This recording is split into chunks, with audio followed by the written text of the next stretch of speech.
ಯಾಕೆ ಫುಟೇಜ್ಗೋಸ್ಕರ ನಾನು ಫುಟೇಜ್ ಬೇಕಾ ಕಾಪಿ ಕ್ಯಾಟ್ ರಕ್ಷಿತಾ ಆಗ್ಲಿಗೆ ಹೋಗ್ತಾ ಇದ್ದೀರಾ? ರಕ್ಷಿತನ ಆರ್ ಕೂಡ ಇಲ್ಲ, ಬಿಗ್ ಬಾಸ್ ಮನೆಯ ಸೀಕ್ರೆಟ್ ರೂಮ್ ನಲ್ಲಿ ಈಗ ಕಿತ್ತಾಟಗಳು ಶುರುವಾಗಿದೆ. ಧ್ರುವಂತ್ ಹಾಗೆ ರಕ್ಷಿತಾ ನಡುವೆ ದೊಡ್ಡ ಮಟ್ಟದ ಜಗಳನೇ ಶುರುವಾಗಿದೆ. ವಾದ ವಿವಾದಗಳನ್ನ ಮಾಡ್ಕೋತಿದ್ದಾರೆ. ಇದಕ್ಕೆ ಮೂಲ ಕಾರಣ ರಕ್ಷಿತಾನೇ ಅನ್ಬೋದು. ಯಾಕೆ ಅಂತ ಹೇಳಿ ನಾನು ವಿವರ ಕೊಡ್ತಾ ಹೋಗ್ತೀನಿ. ನಿನ್ನೆ ತಾನೇ ನೋಡಿದ್ರೆ ನೀವು ಸೀಕ್ರೆಟ್ ರೂಮ್ ಅಲ್ಲಿ ರಕ್ಷಿತಾ 2-3 ಬಾರಿ ಮಲ್ಕೋತಾರೆ, ಅದಕ್ಕೆ ಹಾಡುಗಳನ್ನು ಹಾಕ್ತಾರೆ. ಆದ್ರೆ ಧ್ರುವಂತು ಅಲ್ಲಿ ಇಲ್ಲಿ ಅಡ್ಡಾಡ್ತಾ ಇರ್ತಾರೆ. ತನ್ನ ಹತ್ರ ಇರುವಂತಹ ಬಟ್ಟೆಗಳನ್ನ ಹಾಕೊಂಡು ಸ್ವಲ್ಪ ಸ್ಟೈಲಿಶ್ ಆಗಿ ಕಾಣ್ಕೋತಾರೆ. ಆದ್ರೆ ಇದ್ದಕ್ಕಿದ್ದಂತೆ ಕೆಣಕಿದಂತಹ ರಕ್ಷಿತಾ ಹೇಳ್ತಾರೆ ಧ್ರುವಂತ್ಗೆ, ನನಗೊಂದು ಅನ್ನಿಸ್ತಾ ಇದೆ, ಅದೇನಂತ ಹೇಳಿದ್ರೆ ಯಾಕೆ ಇಷ್ಟು ಸ್ಟೈಲ್ಗಳನ್ನ ಮಾಡೋದು ನೀನು ಅಂತ ಹೇಳಿದಾಗ ಧ್ರುವಂತ್ ಹೇಳ್ತಾನೆ, ನನಗೆ ರೆಸ್ಪೆಕ್ಟ್ ಕೊಡ್ಕೋತೀನಿ, ನಾನು ಲವ್ ಮಾಡ್ಕೋತೀನಿ ಜಾಸ್ತಿ ಅಂತ ಹೇಳಿದಾಗ ಅಂತ ಹೇಳಿ ರಿಯಾಕ್ಷನ್ ಕೊಡ್ತಾರೆ. ಇದಾದ್ಮೇಲೆ ಸುಮ್ಮನಿರೋದಂತಹ ರಕ್ಷಿತಾ ಇನ್ನೊಂದು ಮಾತು ಹೇಳ್ತಾರೆ, ಬಿಗ್ ಬಾಸ್ ಇವತ್ತು ರಿಗ್ರೆಟ್ ಮಾಡ್ತಿದ್ದಾರೆ, ನಿನ್ನಂತವ್ರನ್ನ ಹೋಗಿ ಸೀಕ್ರೆಟ್ ರೂಮಿಗೆ ಕಳಿಸ್ಬಿಟ್ನಲ್ಲ ಅಂತ ಹೇಳಿ ಅಂತ ಅಂದಾಗ ಧ್ರುವಂತಿಗೆ ಇದ್ದಕ್ಕಿದ್ದಂತೆ ಸಿಟ್ಟು ಬರುತ್ತೆ. ಚೇರ್ನಿಂದ ಎದ್ದು ಬಂದು, ನಿಂತರ ಅಲ್ಲ ನಾನು, ನಿನಗೆ ಒಳ್ಳೇದು ಹೇಳಿದ್ರು ಕೆಟ್ಟದ್ದು ಹೇಳಿದ್ರು ಏನೋ ಒಂದು ಹೇಳಕ್ ಬಂದ್ರೆ ಅಂತ ಅಂತಿರ್ತೀಯಲ್ಲ ನೀನು ಅಂತ ಹೇಳಿ ಆ ಥರ ಆ್ಯಕ್ಟ್ ಮಾಡಿ ತೋರಿಸಿದಾಗ ಇದ್ದಕ್ಕಿದ್ದಂಥ ರಕ್ಷಿತಾನು ಕೂಡ ರೈಸ್ ಆಗಿ, ಏನಿದು ಆ್ಯಕ್ಟ್ ಮಾಡ್ತಿದ್ಯಾ, ಏನು ಫುಟೇಜ್ ಬೇಕಾ ನಿನಗೆ? ಫುಟೇಜ್ ಬೇಕಾ, ತಗೋ ಕ್ಯಾಮ್ರಾ ಇಲ್ಲಿದೆ ಅಂತ ಹೇಳಿ ಇಬ್ಬರು ಕೂಡ ಒಂಥರ ಯಾವ ರೀತಿ ಆ್ಯಕ್ಟ್ ಮಾಡ್ತಾರೆ ಅಂದರೆ ಒಂಥರ ತಿಕ್ಲು ಸೈಕ್ಗಳು ಆಗಿರೋ ಥರ ಮಾತಲಿಕ್ಕೆ ಶುರು ಮಾಡ್ತಾರೆ.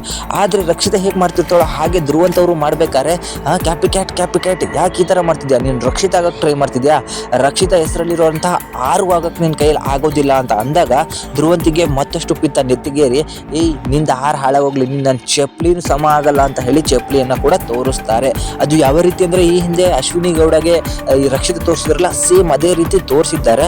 ಸೊ ಇದರಿಂದ ಮತ್ತಷ್ಟು ರೇಸ್ ಆಗಿರುವಂತಹ ರಕ್ಷಿತಾ ಮತ್ತು ಅವರಿಬ್ಬರೂ ಕೂಡ ಜಗಳಗಳನ್ನು ಜೋರು ಮಾಡ್ಕೊಂಡಿದ್ದಾರೆ. ಮನೆಯಲ್ಲಿ ಇಬ್ಬರು ಇದ್ರೂ ಕೂಡ ನಾನು ನಿನ್ನೆ ಎಪಿಸೋಡನ್ನು ನೋಡಿದಾಗಲೂ ಕೂಡ ಧ್ರುವಂತ್ ಅವರು ಸ್ವಲ್ಪ ಚೆನ್ನಾಗಿನೇ ಮಾತಾಡ್ಸ್ತಾ ಇದ್ರು ರಕ್ಷಿತಾ ಅವ್ರನ್ನ, ಬಟ್ ಅವರು ಯಾವುದೋ ಬೇರೆ ರೀತಿಯಾದಂತೆ ತಗೊಳ್ತಾ ಇದ್ರು ಅದನ್ನ ರಕ್ಷಿತಾ ಅವರು. ಸೊ ಯಾಕೋ ಅವ್ರಿಗೆ ಗೊತ್ತಾಗ್ತಿಲ್ಲ, ಮನೇಲಿ ಈಗ ಅವ್ರಿಬ್ಬರೇ ಇರ್ಬೇಕು ಈ ವಾರ ಪೂರ್ತಿ, ಇಬ್ರು ಕೂಡ ಅನ್ಯವಾಗಿ ಮಾತಾಡ್ಕೊಂಡು ಕೊಡ್ತಿರೋ ಟಾಸ್ಕ್ಗಳನ್ನ ಇಬ್ರು ಮಾತಾಡ್ಕೊಂಡು ಮಾಡ್ರಿ ಅಂತ ಹೇಳಿದ್ರೆ ರಕ್ಷಿತಾ ಅವರ ಟೀಮಿಗೆ ಒಂದು ಸಪೋರ್ಟ್ ಮಾಡ್ಕೊಳ್ತಾ ಇದ್ದಾಳೆ. ಜೊತೆಗೆ ಅವನೇನಾದ್ರೂ ಒಳ್ಳೆ ರೀತಿಯಲ್ಲಿ ಕೇಳಕ್ ಬಂದ್ರೆ ಅದನ್ನ ಬೇರೆ ರೀತಿಯಲ್ಲಿ ಹೇಳಿಕೆ ಹೋಗ್ತಿದ್ದಾಳೆ. ಸೊ ಇದನ್ನ ಬಿಟ್ಟು ಚೆನ್ನಾಗಿರ್ಬೇಕು, ಆ ವಾರ ಒಳಗೆ ಹೋದ್ಮೇಲೆ ಮತ್ತೆ ಆಟ ಶುರು ಮಾಡ್ಬೋದಿತ್ತು. ಬಟ್ ಸುಮ್ಮನೆ ಇದ್ದಂತಹ ಧ್ರುವಂತನ್ನ ಕೆಣ್ಕೊಂಡು ಇಬ್ರುಗಳು ಸೈಕ್ ತರ ಮಾಡ್ತಿದ್ದಾರೆ. ಬಟ್ ಅವರು ನನ್ನ ಥರ ಆಗೋಕ್ಕೆ ನಿನಗೆ ಯೋಗ್ಯತೆ ಇಲ್ಲ ಅಂತ ಹೇಳಿ ರಕ್ಷಿತಾ ಹೇಳುವಂಥದ್ದು, ನನ್ನ ಚಪ್ಪಲಿಗೂ ನೀನು ಸಮಾನ ಆಗಲ್ಲ ಅಂತ ಹೇಳಿ ಧ್ರುವಂತ್ ಅವ್ರು ಹೇಳಿದ್ದು ಈ ವಾರ ಚರ್ಚೆ ಆಗತ್ತೆ. ಮತ್ತೆ ನಿನ್ನೆಯ ಆಟದಲ್ಲಿ ಚೈತ್ರ ಅವರು ಯಾವ ರೀತಿ ಮೋಸಗಳನ್ನ ಮಾಡಿದ್ರು, ಅಶ್ವಿನಿ ಅವರಿಗೆ ಯಾವ ರೀತಿ ಜಿಗಿಟಿ ಕೈಗಳೆಲ್ಲ ಗಾಯ ಮಾಡಿದ್ರು, ಯಾವ ರೀತಿ ಮೋಸ ಆಡ್ತಾರೆ ಅಂದ್ರೆ ಚೈತ್ರ ಇರುವಂತ ಎಪಿಸೋಡ್ ನೋಡ್ಲಿಕ್ಕೆ ಕಿವಿ ಮುಚ್ಕೊಂಡು ನೋಡ್ಬೇಕು, ಆ ರೀತಿ ಮಾಡ್ಬಿಡ್ತಾರೆ.